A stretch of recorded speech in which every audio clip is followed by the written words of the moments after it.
Mga kapatid, kumusta kayo po? Ito po si Nico Fabian, nandito po sa programa natin Nick Talk, The Real Talk with Nico. And ngayon po, linggo ngayon, Sunday ngayon, September 14 na tayo po, no? Sana lang okay na okay ang buhay natin po, ang buhay ninyo kung nasaan man kayo, be it na nasa Pilipinas kayo or be it nandito kayo po sa Malaysia, particularly dito po sa Sabah or nasa ibang parte ng mundo kayo po. Ang mga overseas Filipino workers, I would like to say good morning, good afternoon, and good evening. Salamat pagi, salamat patang, and salamat malam sa inyong lahat. And welcome sa programa natin. May mga topics tayo ngayon po. Hindi naginto ang mga topics tungkol sa Pilipinas. And this morning, yun nagsimba ako kanina together sa partner ko, si Mrs. ko po, no? And after ang Mass, I managed to talk to some of the overseas Filipino workers dito po sa Kota Kinabalu.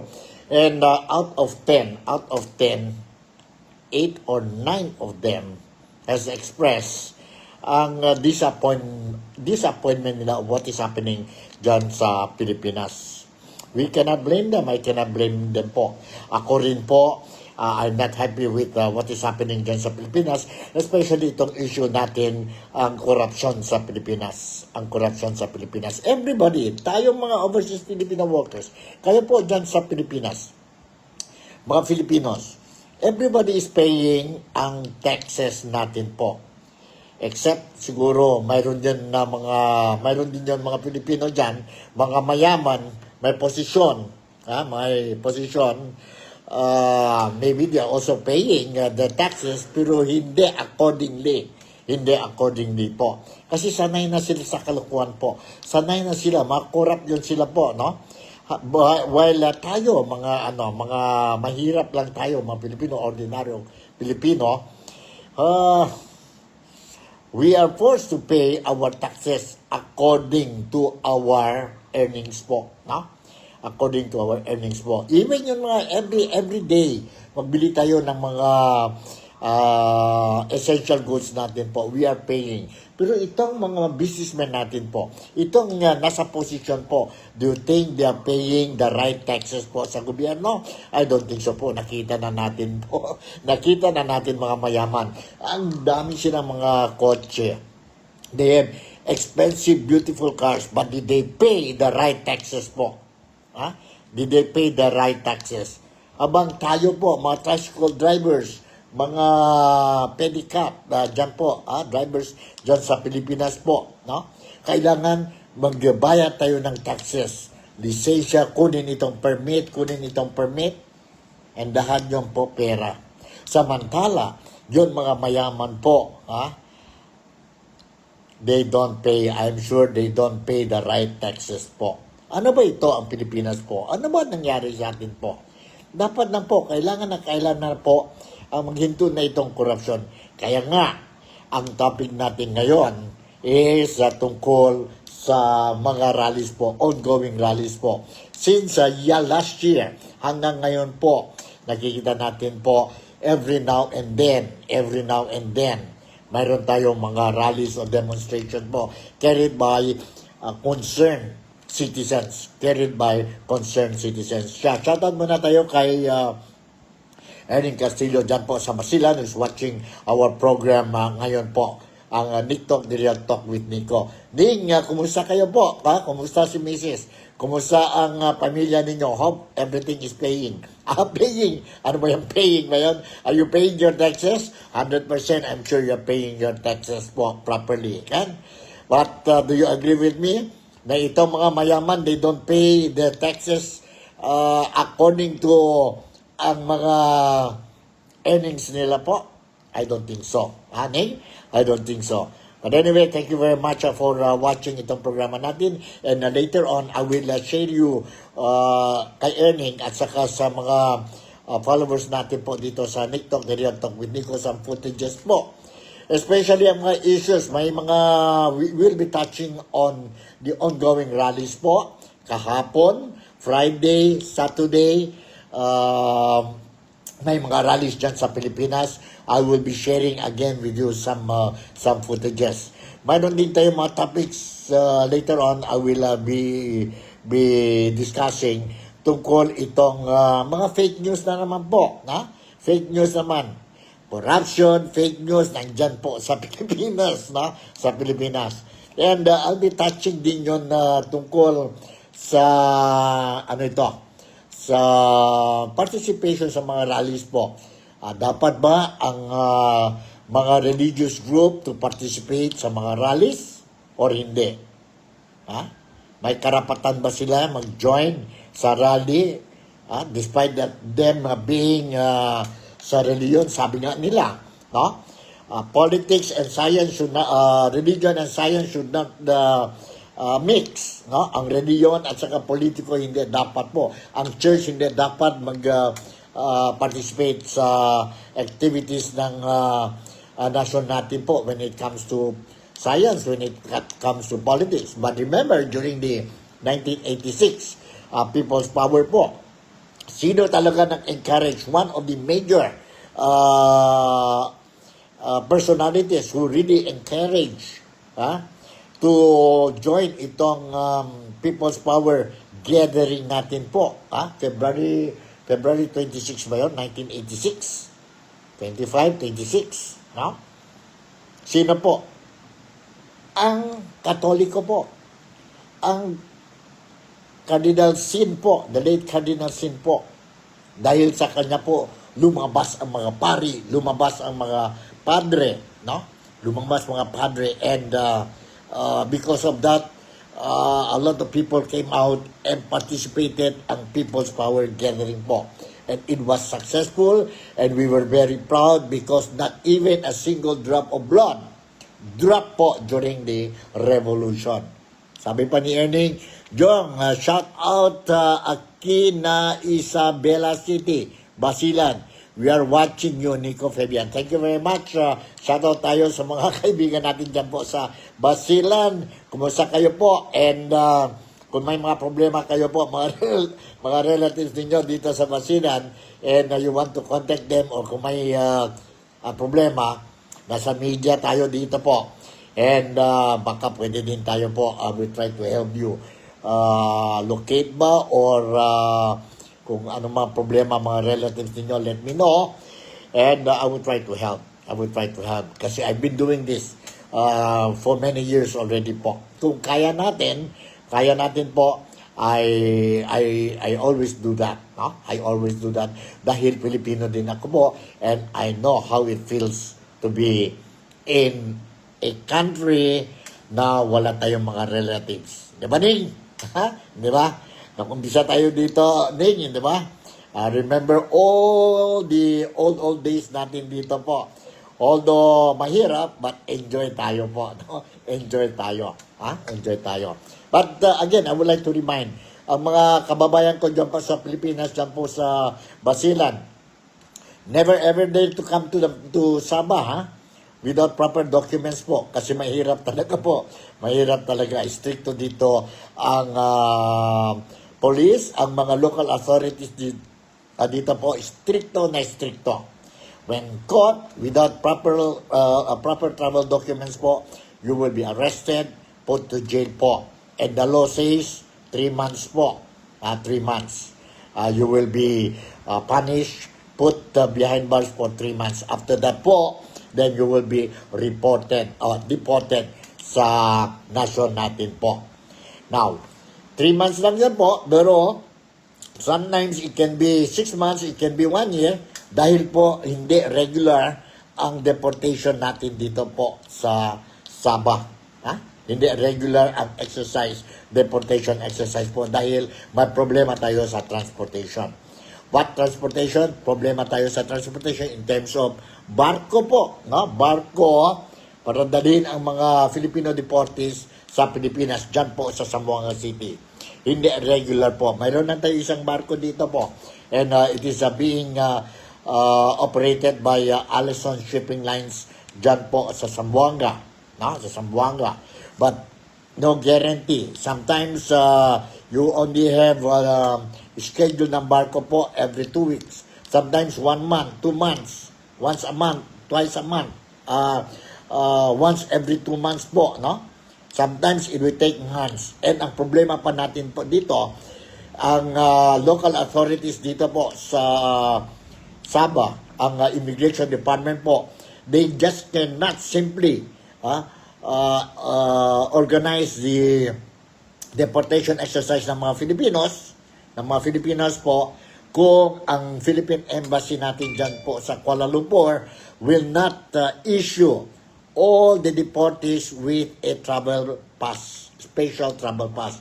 Bakit mayroon tayong space? Dapat mayroon special pass po, because we don't want to repeat what happened before. I think during the early 2000, millennium yan po, no? When we started the millennium, mayroon yung insidente po, mass deportation coming from Malaysia, coming from Sabah. There are some, 1 or 2 siguro yan po, I still remember, I cover it, pero medyo matagal na. Mayroon isang case dyan po, na na-deport, hindi siya Pilipino. But eventually, he was sent back to Malaysia po. Kaya nga, screening yon ang staff natin sa Kuala Lumpur. They will come down dito po sa Sabah and they will screen again, interview again ang mga deportees po to make sure that they are genuine Filipinos po.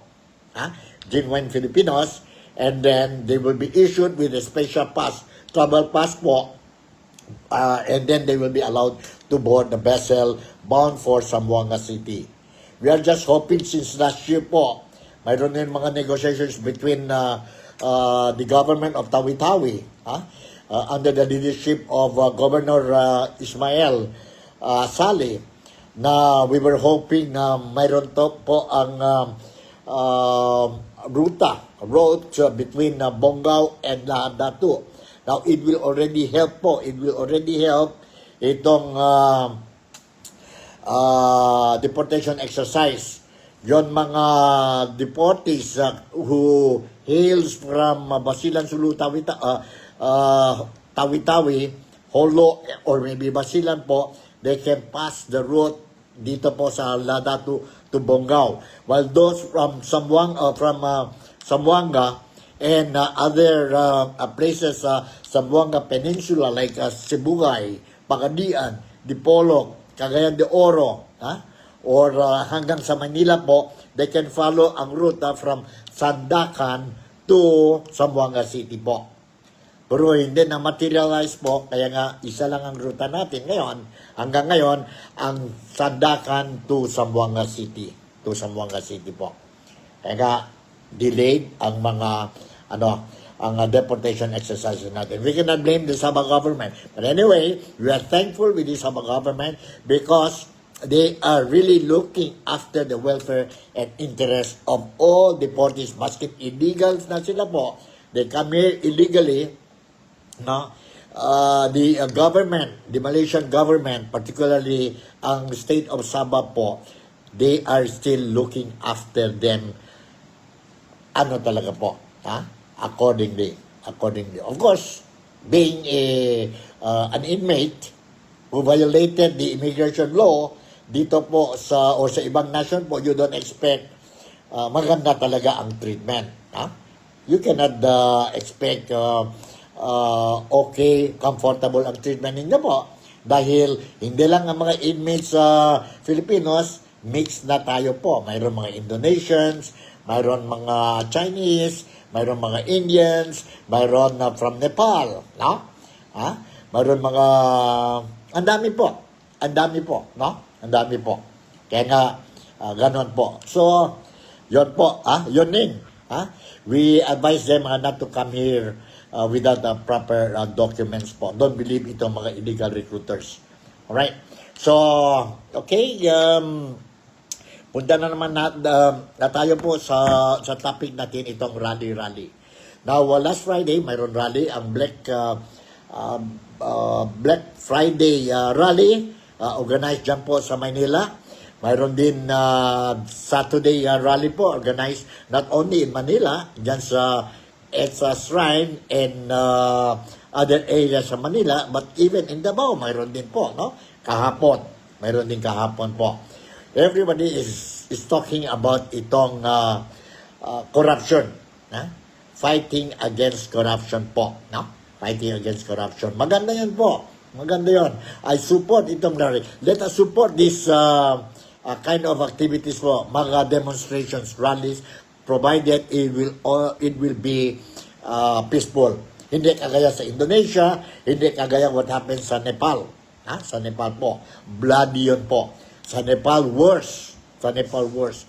They burned the parliamentary buildings po. Ang mga ministers nila, ang mga tao, when they caught these cabinet ministers, they throw them to the river. Nakita natin yan po sa footages, sa television po. Pero sa Pilipinas, hindi yan mangyari. Knowing that Filipinos are very resilient, very peace-loving, very God-fearing po. So, wag lang po. Let's attend itong mga rallies po, but let us always put in mind that we are attending the rally to show to the government that we are disappointed, we are angry, we are not happy with how corruption being carried out dyan po sa Pilipinas. Not only ang corruption sa baba po, nasa itas na po. Even allegedly, reportedly, implicated na po ang mga legislators natin, mga lawmakers natin, mga congressmen natin, and even mention some senators already po, no? Senators. Ang government departments natin po, implicated na sa corruption po. Like itong Department of Public Works and Highways. When we talk about itong very hot issue ngayon, ang flood control projects po. Grabe, by the billions and trillions na po, wasted ang taxpayers' money ng mga tao. Kaya nga, galit ang mga tao ngayon. And I hope President Bongbong Marcos will be serious enough po, to find a long-term solution, immediate long-term solution po, to solve this problem. The Filipinos are now shouting, ikulong na yon sila, mga corrupt. Punish them. What the Filipinos are shouting now is, we want justice and accountability. Yon mga corrupt, send them behind bars immediately. File cases against them po. Tama na yon po, salita ng salita. Investigation dito, investigation doon, and magwawan man na po. Ano nangyari po? Although mayroon na tayo, nag-file na ng case, complaint po dyan sa korte natin po, o sa ombudsman po, itong mga district engineers natin from Bulacan. Pero kulang pa po. Hindi lang man yun sila po. They will not have the strength, the courage, to do these things. Mag-corrupt sila po kung walang silang backup sa itaas. Yun po, everybody knows. Imposible talaga po kung wala silang suporta sa itaas. Ibig sabihin, kung dito ka sa baba, may green light ka, may support ka sa let's say district director mo, and then itong district director may suporta din sa regional director. Ang regional director may suporta dyan po sa national office, and so forth and so on, hanggang sa itaas po. Hanggang sa itaas. Sino yon sa itaas? I think you and me, we know. Kaya nga po, sigaw ng mga tao, majority, hindi lang kami dito po sa Malaysia o dito sa Sabah, ikulong, investigate agad-agad, call agad-agad itong si Representative Saldico, who is now in US, allegedly undergoing medical treatment. Totoo ba yan po? Undergoing medical treatment? Cecil Labitoria, thank you very much for watching. Kumusta kayo, Sil, no? I hope you're doing fine. Okay na okay. Thank you for watching. Alright? Now, totoo ba yun? How about ito si Speaker Martin Romualdez Sigaw ng mga tao po, remove him. President Bongbong Marcos. I think the best thing that you can do para ma-calm down ng mga tao po, the first thing that you can do is i-convince mo yung pinsan mo, si Representative o Congressman, Speaker ngayon ng House of Representatives, si Martin Romualdez po, to step down. Nakita natin po, yesterday, instead we hear news that the President is trying to convince the Speaker to step down. You know what news? Lumabas po sa mainstream media, tumaas daw po ang trust rating ni Speaker Martin Romualdez. Grabe, no? Tumaas. Totoo ba yan? We were not born yesterday. With all this issue ngayon, and here comes the Okta survey saying tumaas ang trust rating ni Speaker Romualdez. What do you think? Itong Okta, I'm sorry to say, ganun na lamang tingin ninyo sa amin? Do you think we will believe this kind of survey? Siguro kung walang itong mga istorya po, itong corruption cases po, implicated si Speaker, maybe we will believe. Maybe I will believe. But now, you're telling us that tumaas ang rating ni Bongbong Marcos, ni President Bongbong Marcos, ni Speaker Romualdez? Oh, come on. Grabe naman kayo po. But anyway, 100% po. Ang mga Pilipino dito sa Sabah, masking konti lang kami dito po. And I believe other overseas Filipino workers po sa iba-ibang nasyon. I think many of us don't believe itong klaseng survey na ginawa ang Okta. Anyway, sige lang po. Isan muna tayo. Medyo mag-boring kayo. What I'm going to share with you now is isang footage po. First footage that I'm going to share with you. Itong, ano ba ito? Rally ba ito? Rally muna tayo po, no? Ang rally, may report tayo dito sa DZMM. The rally carried out yesterday. And I just want to share with you itong video clip po.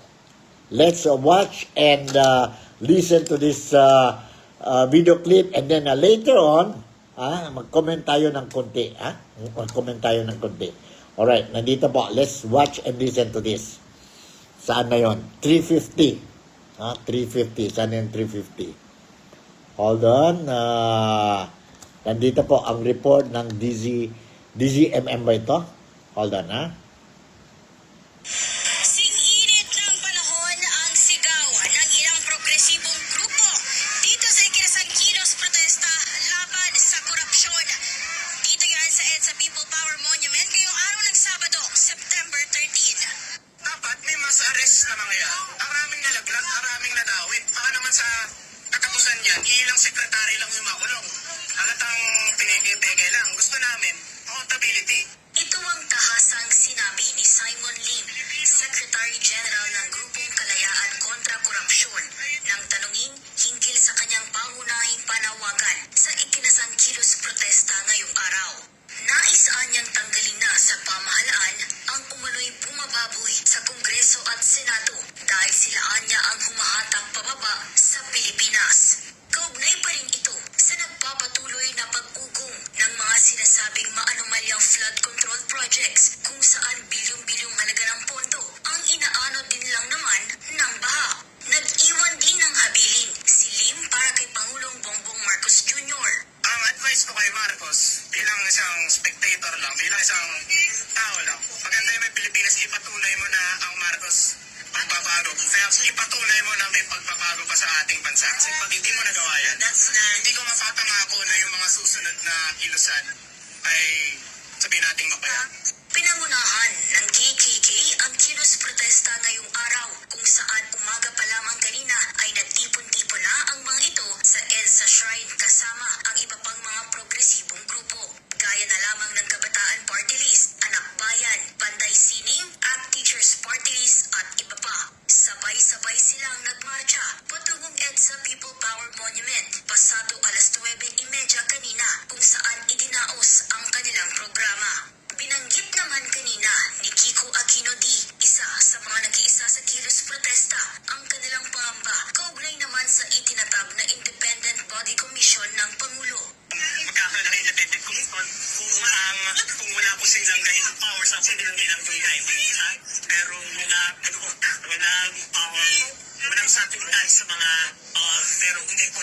makinaot sa mga investigasyon ng komisyon na ito.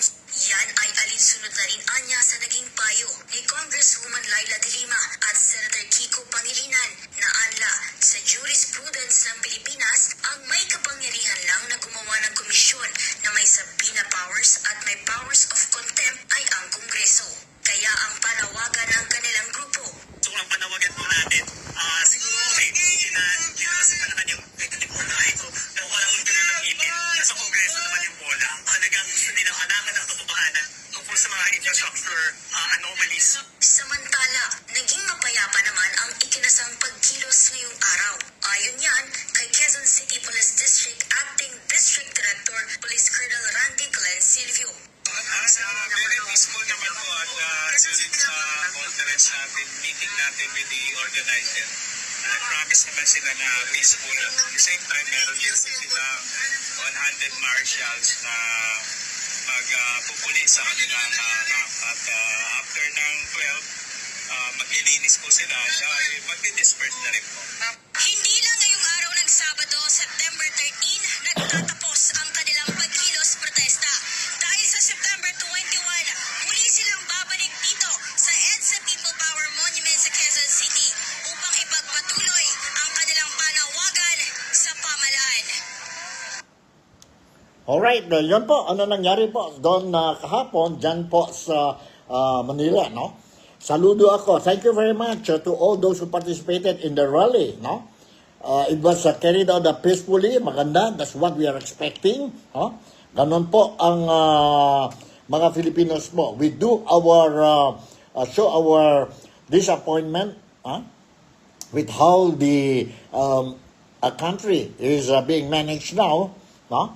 Through a peaceful gathering, through a peaceful rally po. By the 12 noon, natapos na ang program nila po and they disperse. Although nandyan po ang mga police lang po to make sure that everything will run smoothly, orderly po. Maganda yun po. So congratulations to all the participants po, no? Who participated in yesterday's and Friday's rally po. But let us not forget, we are expecting a bigger rally next Sunday po. And that will be September 21. And it is a significant date, September 21 po. Ano yun po? September 21 po. Why significant? It is significant because we are going to celebrate ang anniversary ng martial law po, which was declared by the late former president of the Philippines, si Ferdinand Marcos Sr. Ferdinand Marcos Sr. po. And we suffered during the time of martial law po. I was a young boy during the time, and I've seen martial law.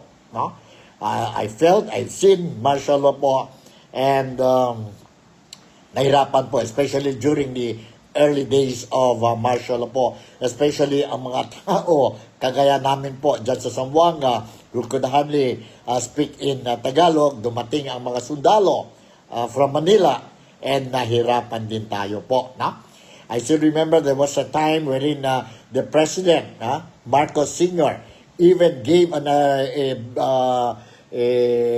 authority shoot to kill po sa mga mga pulis po, sa mga sundalo po. So, I still remember during those days, I was a young boy when I see people patronizing entertainment outlets po. They have to surrender their guns, the firearms po, and maraming mga insidente po, shooting incident that happened during those days. So, malungkot yan po, martial law. And sana lang po, huwag na tayo ulit ng martial law. That is the reason why we have to have a peaceful demonstration, peaceful rally, so we will not give a reason for the present or Marcos administration to declare martial law po. To declare martial law while we are in the streets. So, wag natin matakot po. Wag natin matakot po. Let's go out to the street. provided ano lang tayo po. Put in mind, focus lang tayo po that our rallies will be peaceful, orderly po. No? After the rally, we clean. Nakita na natin po. Nakita na natin, was it early this year, January po. May malaking rally po ang INC, Iglesia ni Cristo po. No? Millions of people attended. Nationwide participated in the rally. And those who participated ang rally dyan po sa Luneta Park, Freedom Park dyan po, no? After the rally, ang mga participant mismo po, they clean the area. Maganda yun po. Maganda yun po.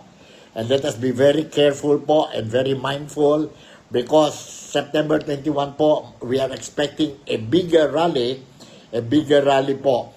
Baka some groups like the communist parties po, no? Diyan sa Pilipinas, baka they will take advantage of the crowd and they will create chaos po. And mahirap na yun po. No? Mahirap na yun po. So, let's go out. I myself would encourage my relatives, friends and relatives dyan sa Pilipinas po to participate. Let us, our mere physical appearance dyan po sa rally, sa gathering natin sa September 21 po, it will send a very strong message to the government po, that we are disappointed, we are not happy with how things are moving in the Philippines po, and we are suffering po. Kung kunti lang tayo po, mahirap po. But let's continue po. Let's continue. Remember, during the People's Power natin dyan sa 1986, hindi yan po overnight nag-People's Power tayo. It took how many times? Several times po, months, araw-araw, weekly, monthly po, may demonstrations, may rallies po. Until finally po, dumating na ang araw na millions of people, 5 millions of people, went out to the street to remove the Marcos administration. Successful po. But unfortunately, this is how I look at it. Unfortunately, maganda ang purpose natin po, changes po. No? We achieved that. We managed to remove the government. But we did not achieve the goal of achieving changes po. Kasi parehas din po ang mga politicians. We put them back dyan sa gobyerno. And that happened. And that's why hanggang ngayon po, nandyan pa ang corruption. Hanggang ngayon, nandyan pa ang problema ng corruption. Graft and corruption. So this time around po, let's make sure, let's go out, do not be afraid to participate ang rally. Those who are sick, disabled, don't force yourself to go to the street. Sa bahay din po, pwede. Participate sa online. Online rallies. Participate through prayers po. Pray to our Almighty, be it God or Allah or anybody else. Whatever name you are calling your Creator po. Pray for a peaceful rally and that we will be able to achieve ang natin po, ang purpose natin for the gathering. September 21 yun po. September 21. Pass the message. Okay. Mayroon naman tayo dito tungkol sa rally na yan po sa September 21. Anniversary ng martial law po. Mayroon mga fake news na po. Nakumpisa na po ang mga fake news. Some people are trying to create, to discern, to make sure that this rally will not be successful. Mayroon din mga fake news po. Nasa mainstream media po, nasa social media na ito po, saying that remember, January, malaki yun na prayer rally ginawa ang INC, Iglesia ni Cristo po. Ngayon, lumabas na sa FB posting na claiming that ang INC po INC is calling their members not to participate. Not to participate sa rally. Totoo ba yan po o hindi?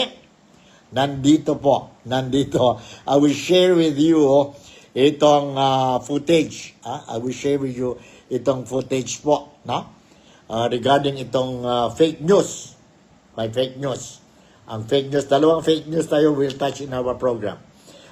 One of the fake news, itong INC fake news po. Na hindi totoo yung po sa Facebook posting na asking ang mga members ng INC not to participate sa rally. In fact, wala nga silang official statement or official announcement po to participate or not to participate. Wala po. They're quiet. See? They're quiet. So, let me share with you itong video clip that I recorded po during yung program po ng Net25. Ang mga members that also include, nandyan po sa programa, si Senator Rodante Marcoleta po. And they clarified things po. May mga letters sila po, they read, and to make it official. Nandito po ang video clip. Video clip. Sana yun. Alright. Hold on, Nandito ang video clip. Alright. 139. Sana yun, 139. Okay, let's listen to this. Let's listen to this video clip from Net25. Pagsamba sa mga darating na araw, at ito po sa lahat ng kapatid, sa lahat ng kaanib sa Iglesia ni Cristo sa Republika ng Pilipinas. Mga mahal kong kapatid kay Cristo, may nag-post sa Facebook ng isang mensahe na wari nagmula sa pamamahala ng Iglesia ni Cristo na huwag daw tayong makisama sa malawakang pagtitipon na isasagawa sa September 21 sa Luneta Park bilang pagprotesta sa mga katiwalian sa pamahalaan. Hindi totoo na iyon ay galing sa pamamahala. Wala kaming pinalabas na ganoong mensahe. Kung mayroong dapat iparating sa iglesia tungkol sa ating mga aktibidad, ito ay ginagawa natin sa pamamagitan ng sirkular o mensahe na ipinaaabot sa ating mga pagtitipon. Hinihimok namin kayo na isama sa ating mga pananalangin na sana ay mamayani ang katarungan at kapayapaan sa ating bansa upang makapanatiling payapa ang ating mga pagsamba at paglilingkod sa Diyos. Umaasa kami na malinaw sa inyo ang nilalaman ng palibot liham na ito. Ang inyong pong kapatid sa Panginoon, nakalagda po rito ang ating pong pinakamamahal at nagkapamahalang pangkalahatan. Yan po. Alright, yun po ang official statement, letter coming from the Iglesia ni Cristo. Let me replay again ito po para klaro mas disente. Yun po, yun mga members ng INC dito po sa Sabah, dito po sa Malaysia. Listen carefully po. I am going to replay again itong video clip that I have prepared for all of you. And for the public, andito po. Mabasa sa mga pagsamba sa mga darating na araw, at ito po sa lahat ng kapatid, sa lahat ng kaanib sa Iglesia ni Cristo sa Republika ng Pilipinas. Mga mahal kong kapatid kay Cristo, may nag-post sa Facebook ng isang mensahe na wari nagmula sa pamamahala ng Iglesia ni Cristo na huwag daw tayong makisama sa malawakang pagtitipon na isasagawa sa September 21 sa Luneta Park bilang pagprotesta sa mga katiwalian sa pamahalaan. Hindi totoo na iyon ay galing sa pamamahala. Wala kaming pinalabas na ganoong mensahe. Kung dapat iparating sa iglesia tungkol sa ating mga aktibidad. Ito ay ginagawa natin sa pamamagitan ng sirkular o mensahe na ipinaaabot sa ating mga pagtitipon. Hinihimok namin kayo na isama sa ating mga pananalangin na sana ay mamayani ang katarungan at kapayapaan sa ating bansa upang makapanatiling payapa ang ating mga pagsamba at paglilingkod sa Diyos. Umaasa kami na malinaw sa inyo ang nilalaman ng palibot liham na ito. Ang inyong pong kapatid sa Panginoon, nakalagda po rito at ang atin pong pinakamamahal at nagpamahalang pangkalahatan. Yan po. Okay, very clear. Clear na clear po. Hindi totoo. Walang nag-issue ang INC asking do not participate in the rally. Neither, mayroon din silang statement, official statement, asking members to participate. Wala yan po. Wala yan po. If ever, there will be or a call for the members to participate in the rally or not to participate in the rally po, they are going to make it official po to circulars. Kasi ganon ang proseso, ang policy ng INC, Iglesia ni Cristo po. So sa ngayon, wala po. Now, ano kaya ang mga other religious group? Ang Catholic Bishop Conference of the Philippines po. Ano ang mensahe nila? Are they going to participate or not participate? Anong reaction nila tungkol sa September 21 scheduled rally po that might, there is a possibility that might trigger another people's power po. Another people's power. Let's see the number of people po. Sa Luneta yon po at saka sa Extra Shrine on Monday. Just imagine ang Luneta can accommodate more than a million people po. And ang grupo ng mga supporters ni Duterte po, no? Mas maisog group, no? They will start ang gathering nila po dyan sa EDSA and they are going to walk para sa Malacanang. That's what I heard. Correct me if I'm wrong po, no? Correct me if I'm wrong. They are not talking about, these groups are not talking about politics.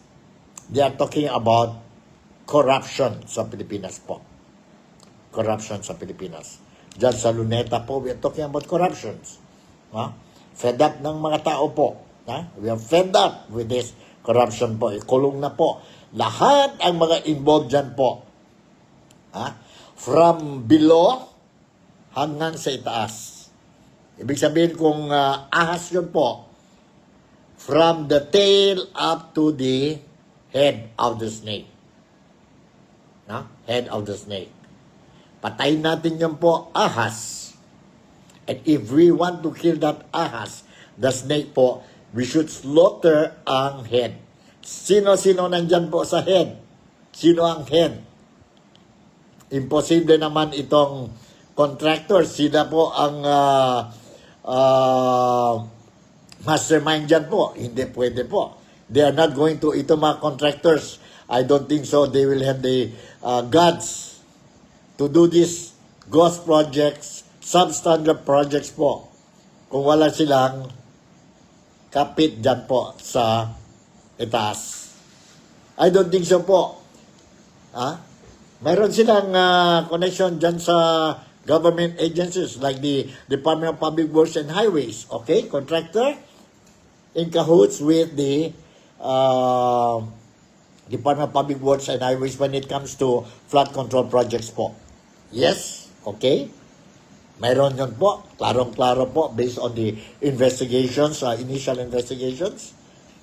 And, hindi naman boss itong government officials natin po, let's say for example, itong Department of Public Works and Highways, they will not have the guts also to do these things, ang corruption po, without support coming from sa mga bosses nila po. Okay? Let's say, ang bosses nila, nandyan po ang mga congressmen, mga legislators natin po. Congressmen, senators. So, may support sila. Okay? Maganda na yun. Contractor, government agencies, corrupt government agencies, plus support coming from the legislators o mga politicians natin po. But itong mga politicians po, may boss pa. May boss pa po. No? Sino itong mga politicians? Yan na po. Diyan na si ang pangalan already mentioned. Kailangan i-investigate, invite them to go to attend the hearing. Sino po? Si Speaker Martin Romualdez. Si Saldico when it comes to sabihin natin insertion sa national budget natin, especially dyan po sa national budget 2025, which has been identified as the most corrupt national budget in the history of the Philippines. And sino yan sa itaas? You know, I know la. Ha? Sa itaas, you know, I know la. Kaya nga, there are some groups, ito sa rally po, they're shouting, Marcos resign. Because they believe na Marcos, the president, knows what is happening. Itong senaryo. Kaya nga they're shouting, Marcos resign. Marcos resign. Not only Marcos, but everybody who are involved. Which I agree. Tama na. Tama na. Sobra na. Tama na. Ikulong na natin yun sila. Lahat. And if possible, we change our government. Sino man yun, we don't know. Let's choose the right leader. Ang problema sa atin po sa Pilipinas, we fail to choose the right leaders po. Every election. Why? Goes down to one thing. Corruption na naman po. Graft and corruption. Yan po ang problema. Yan ang problema natin sa Pilipinas. Alright, let me share with you itong interview. Interview ito po. Sa CBCP, Catholic Bishop Conference of the Philippines. Nag-interview po ang DCMM ba ito? Nag-interview kay Father Jerome Cecilio. Father Jerome Cecilio. Let's listen to this. Hold on, Let's listen to this. Saan na yan?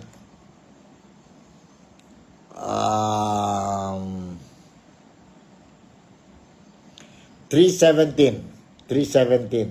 Let's listen to this. Or ito muna tayo po. Let's see. 3. Saan tayo? 3:17 muna tayo. 3:17. Let's listen, watch and listen to this. Ang una, ang issue ng corruption ay hindi naman political issue lang. Maaaring Si Father Jerome Cecilio. ng mga politiko. Pero titingnan natin ito sa pagpapabisa na ito ay isang malaking issue. Kita-kita naman natin na itong pagnanakaw ay nakaka-apekto sa buhay ng mga tao. At unang-una na naapektuhan dito ay yung mga kababayan po natin na talagang natin na mahihirap. So kung ang simbahan ay magbubulag-bulagan, parang ang salita ng Diyos ay hindi mo ginagamit upang maipakita natin sa taong bayan yung katotohanan kung ano ba talagang dapat gawin ng bawat isa sa atin. Kapag halimbawa, sabihin natin, mahal na mahal kayo ng Diyos. Pero ang nangyayari naman sa ating lipunan ay nasa ang pagmamahal ng Diyos o sakaling ang injustisya ay ginagawa ng ilan sa mga kababayan natin, laban din sa mga kababayan natin. Nasa ang pagmamahal ng Diyos kung ang kanyang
2021, merong malaking rally. Does the CBCP support itong mga paglalabas ng saloobin na ito through rallies, through protests po? Well, wala naman tayong nakikita dito na tahasan talaga na pag-endorso, pagsuporta. At ang binabanggit naman kasi doon sa pastoral level ay dapat kumilos na ang tao. So, ibig sabihin ito, kung meron mga kumikilos na ngayon, ay initiative yan ng mga tao. So, hindi naman yung titigilan ng simbahan kasi may karapatan din naman ng tao na maglabas sa kanya sa loobin. May karapatan ng tao na hindi lamang punahin yung mga nangyayaring ito, kundi gawan din ang paraan na maiparating sa mga kawatan na ang tao ay hindi nabulan, hindi titi. Ang tao ay very much concerned sa mga pangyayaring ito. Kaya po sila man ay maglalabas ng kanilang minaing, maglalabas ng kanilang saloobin, magpapahayag ng kanilang pananaw tungkol sa mga pangyayaring ito. Eh, talaga ikaw dapat lang naman na gawin ito ng tao, gawin ito ng publiko, at gawin ito ng mga iba't ibang grupo. Alright, yan po ang boses ni Father Jerome Cecilio. Father Jerome Cecilio is the CBCP. CBCP, ano ba yan? Ang Commission on Public Affairs po, no? Yan si Father Cecilio. Alright, then mayroon pa tayo isang footage from Father Cecilio, ang interview sa kanya o sa DZMM. Let's listen. Yung question sa kanya whether ang CBCP will be participating sa rally po. Sabi niya, anybody can participate. Anybody can participate. Nandito po. Let's listen to this. Well, ito naman ay para sa lahat. Nakausap ko yung mga leader nila. Ito ay para sa lahat. Opo. Hindi natin pwedeng CBCP lalaho. Hindi pwedeng sabihin na ganito lalaho. Para sa lahat. Yung CBCP kasi para maintindihan din ninyo at ng mga nakikinig sa atin. Ito ay isang conference ng mga obispo. Ang malinaw dito, wala tayong napakinggan sa kanila na ito ay isang grupo ng mga obispo na sasali. Walang ganon. Ang ibig na sabihin, yung pong National Leaders for Transformation, may tanyaya. So hindi mo naman sasabihin dito na yung buong conference ng mga obispo ay kasama dito. Wala namang ganon. Ang ibig na sabihin natin ay merong mga tao sa simbahan, maging pari man yan, obispo na pupunta. Pero hindi ko pwedeng sabihin for accuracy and clarity na CBCP mismo ay pupunta doon kasi ang CBCP ay buong conference yan. Wala namang ganon.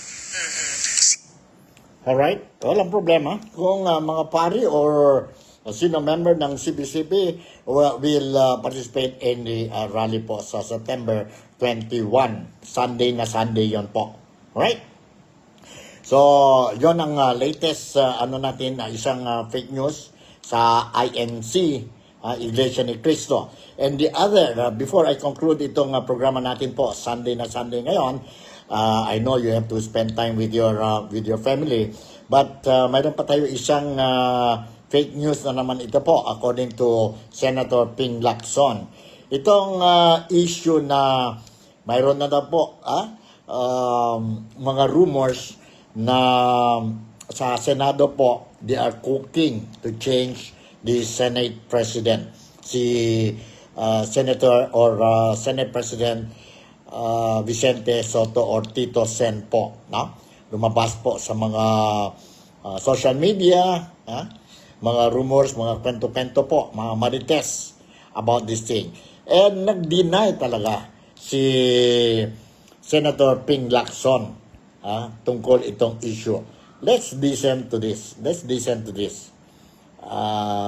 Video clip that I have prepared. Kailangan po, I think you deserve to know this or watch this video clip. Nandito po. Let's listen and watch.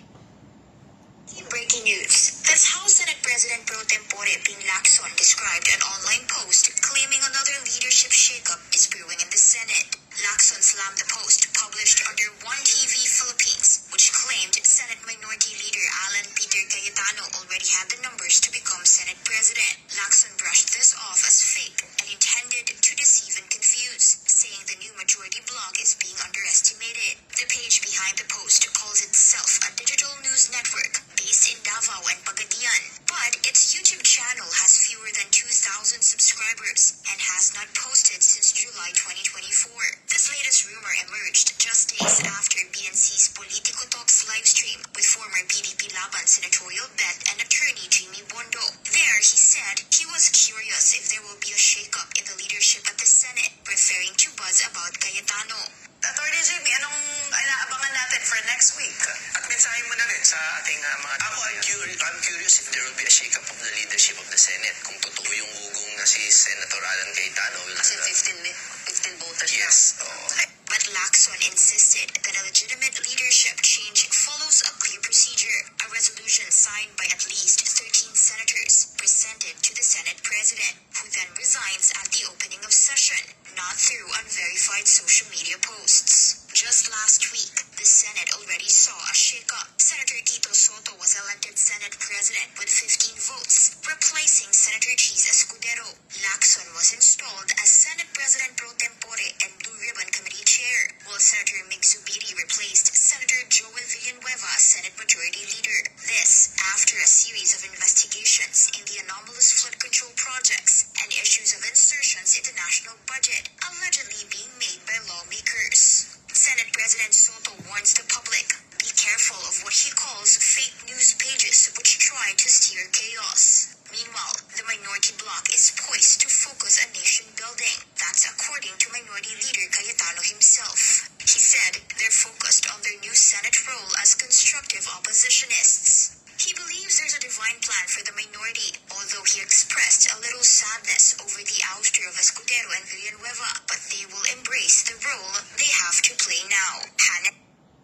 Alright, yun po, no? Mayroon na naman po isang news about the possibility of replacing again Tito Sen as the Senate President. Because Tito Sen was, he replaced si Senator Cheese Escudero with a vote of 15. So, ibig sabihin ngayon po, ang opposition ngayon sa Senado po, they have 9 members. 9 yun sila po, no? And for you to be able to replace or to oust ang incumbent Senate President, you must have a vote of 13. So, 9 lang yun sila po ngayon. So, there is a possibility, may mga rumors na, mga rumors na, sana wag naman na yun mga mangyari po, no? If there will be a change in the Senate po, it should be done properly po and in accordance to the Constitution, to the law of the land. But, okay, for the sake of okay, they have 9 opposition members. So, kailangan na nila 9, 10, 11, 12, 13, apat na lang po, no? Apat na lang po, and then they will be able to change the Senate President. Who are the probable senators that might support itong so-called lang ito po, rumors lang ito po, no? Plan to oust or remove si Senate President Vicente Soto. Sino po? Most likely lang po. Based on the Facebook narinig natin po, posted dyan po, sabi nila, most likely, posible lang po, sabi nila, si Senator Ejercito, kasi brother siya ng senador na sa opposition, si Jinggoy Estrada. Posible din na po si Pia Cayetano dahil kapatid din yun po ni Alan Peter Cayetano po, who is now the minority leader po. And the other one is posible daw po itong dalawang Mark Villar and Camille Villar po, no? Identified, the supporter talaga ng Duterte po, posible they might support. So, apat na po, no? Apat na po. And sino pa dyan? They also mentioned about Senator Gatchalian. Kung sakali, this is true, then what to do? According to the law, 13 lang po, no? Kalau 13, then pwede na po replace. And that will be a history in the making. The shortest term of a Senate President po, si Tito Sen. But so far, confident si Tito Sen na mayroon siyang support sa mga senador po. Although, si Senator Ping Lacson earlier this week, nag-warn na kay Tito Sen na dahan lang siya sa opposition po dahil slim talaga ang diferensya between the majority and the minority bloc. Yan po. So, that is the two fake news that I want to share with you. But before I will conclude itong episode natin ngayon, Sunday na Sunday po, I want to share with you itong news na I saw. I saw po. Sa Okta survey, yesterday, lumabas po na ang trust rating ni Speaker Romualdez po, tumaas po. 53 yata yun po, no? 53. Si President Bongbong Marcos is 57 or something like that. No? Or 60 something. Basta drop ang trust rating ni Inday Sara Duterte. Inday Sara Duterte po. According to the survey carried out, conducted by Okta. And you know what is Okta po, no? What is Okta? Anyway, mayroon na naman dito po, another, I don't know, fake news ba ito or hindi itong fake news, but I just want to pass to you itong Facebook posting na I saw just few minutes ago po, wherein sinasabi dito po sa Bright Channel po, 1 hour ago, those in Mindanao support for Romualdez is increasing according to Adyong, Congressman Adyong. Those in Mindanao, support for Romualdez is increasing according to Adyong. Sabi pa dito po sa posting, Lanao del Sur 1st District Representative Zia Alonto Adyong believes that the House Speaker Martin Romualdez popularity continue to rise in Mindanao based on the results of the Okta Research Survey. The numbers don't lie. This means that the more of our people in Mindanao appreciate what the House and Speaker Romualdez are doing to improve the lives of the people. Adyong said. Totoo ba yan po? Ang mga tao sa Mindanao? Suportado kay Speaker Martin Romualdez? Totoo ba yun? Ang claim ni Representative Adyong? Kayo na po, bahala. Kayo na po, bahala. So, siguro hanggang dito na lang po ang programa natin, Nick The Real Talk with Nico. Once again, Sunday na Sunday ngayon. And enjoy your weekend holiday po. And let's pray. Let's pray po that everything will run smoothly. And again, I would like to remind mga kababayan ko po dito po sa Sabah. Very clear po this morning. After the Mass, I attended Sunday Mass po. I was talking to some of our kababayan dito po sa Kota Kinabalu. Majority of them are saying that they are not happy with what is happening dyan po sa Pilipinas. And they said that they will encourage their relatives to participate in the scheduled September 21 rally dyan po sa Pilipinas, sa Luneta at saka dyan po sa Extra Shrine. And not only in Manila, there will also be other gatherings nationwide po. Let's pray and hope that this will be a big crowd para malakas ang boses natin po. we can send a very strong message to the government, Marcos administration po, the disappointment of the people dyan po sa Pilipinas po. No? So let's pray and hope that we will continue with our record, 1986 People's Power.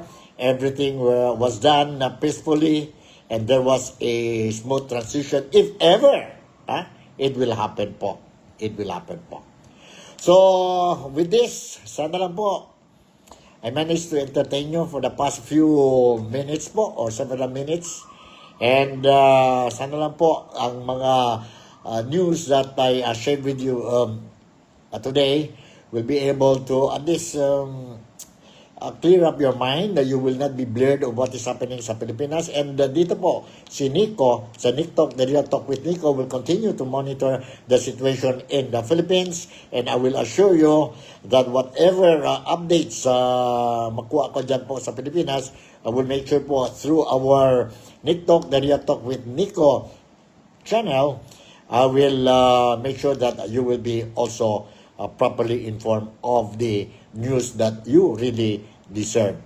Huwag natin kalimutan po, i-like lang po itong channel natin po para at least you will be properly informed also po. So, with this, I would like to say thank you very much for making me a part of your day today. Malaysia, Sabah, the Philippines, God bless us all. And take good care of yourself. I love you, and I'll see you in my next episode. Bye.